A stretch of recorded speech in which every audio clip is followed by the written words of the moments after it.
কেন্দ্রীয় সরকারের road safety বিলের প্রতিবাদে জোরদার আন্দোলনে নামলেন পুরাতন মালদার কোর্ট স্টেশনের Indian well corporation depot tanker চালক ও খালাসিরা।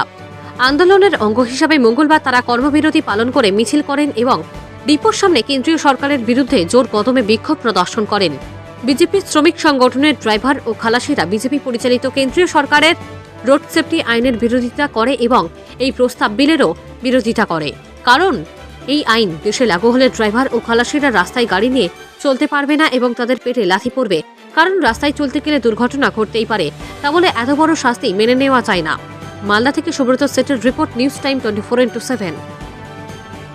কর্মবিরতি করেছি, তার একটাই কারণ, গোটা ভারতবর্ষ জুড়েই এই ড্রাইভার হেল্পার যারা আছে, গাড়ির সাথে যারা যুক্ত আছে, তারা প্রত্যেকেই এই আন্দোলন বা সংগ্রাম করছে। তার সাথে সাথে আমরাও এই আন্দোলনে সামিল হয়েছি। তার একটাই কারণ, পার্লামেন্টে যে একটা বিল আনতে চলেছে, কেন্দ্রীয় সরকার যে একটা বিল আনছে, রোড ট্রান্সপোর্ট সেফটি অ্যাক্ট বিল, যাতে যে ড্রাইভার গাড়ি চালাবে সেই ড্রাইভারের রাস্তায় যদি কোনো রকম সে দুর্ঘটনা ঘটায় বা অ্যাক্সিডেন্ট করে, তাহলে সেই ড্রাইভারের 10 বছর জেল এবং 7 লক্ষ টাকা জরিমানা যদি সেই স্পট ডেট হয়ে যায়। এবং যদি সে অ্যাক্সিডেন্ট ব্যক্তিকে যদি সেই ড্রাইভার রিকভারি করে হসপিটালাইজ করে, তাহলে তার জেলের মেয়াদটা কমবে এবং জরিমানাটাও কমবে।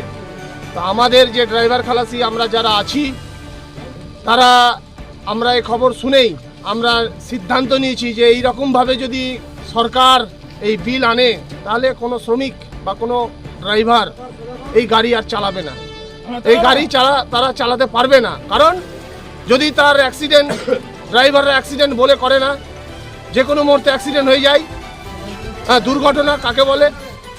হঠাৎ করে হয়ে যায়। কিন্তু তাতে যদি এই সরকার যদি এই বিল আনে, তাতে তো যে অ্যাক্সিডেন্ট করবে সেই অ্যাক্সিডেন্টের যে ড্রাইভার, সেই ড্রাইভারের পরিবার তো একদম ভেসে যাবে। তার ছেলে মেয়ে বউ কোথায় যাবে, কোথায় দাঁড়াবে, তার যদি 10 বছর জেল হয়ে যায়। তো ড্রাইভাররাই সিদ্ধান্ত নিয়েছেন যে না, আমরা গাড়ি চালাবো, পরিষেবা দেব। ভারতবর্ষের মধ্যে সবথেকে বড় যেটা হচ্ছে পরিবহন সংস্থা, সবথেকে বড়। এক জায়গা থেকে আরেক জায়গা আমরা মাল পৌঁছে দিই, জিনিসপত্র পৌঁছে দিই, তেল পৌঁছে দিই, দুধ পৌঁছে দিই, সমস্ত কিছু। তো এই সব জিনিস আমরা পরিষেবা দিব, অথচ যদি কোনো দুর্ঘটনা ঘটে যায়, তার সাথে আমাকে পানিশমেন্ট পেতে হবে, 10 বছর জেল। আমরা কেউ গাড়ি ঘোড়া চালাবো না যতক্ষণ না এই বিল প্রত্যাহার হবে, যতক্ষণ না বিল এই প্রত্যাহার করবে, যতক্ষণ না গভর্নমেন্ট নোটিফিকেশন জারি করে জানাবে যে না এই বিল আমরা প্রত্যাহার করেছি, ততক্ষণ পর্যন্ত আমরা কেউ, কোনো ড্রাইভাররা কেউ আমরা গাড়ি চালাবো না। আজকে কি লোডিং আনলোডিং? আমাদের আজকে লোডিং আনলোডিং টোটালি বন্ধ। আমরা কেউ গাড়ি চালাবো না যতক্ষণ না বিল প্রত্যাহার করবেন, ততক্ষণ আমরা এই গাড়ি কেউ চালাবো না। গাড়ি যে অবস্থায় আছে সে অবস্থায় পড়ে থাকবে।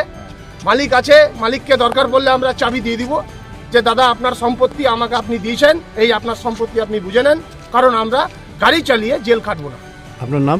আমার নাম সুজন সাহা, আমি ট্যাংলোরি ইউনিয়নের কোষাধ্যক্ষ।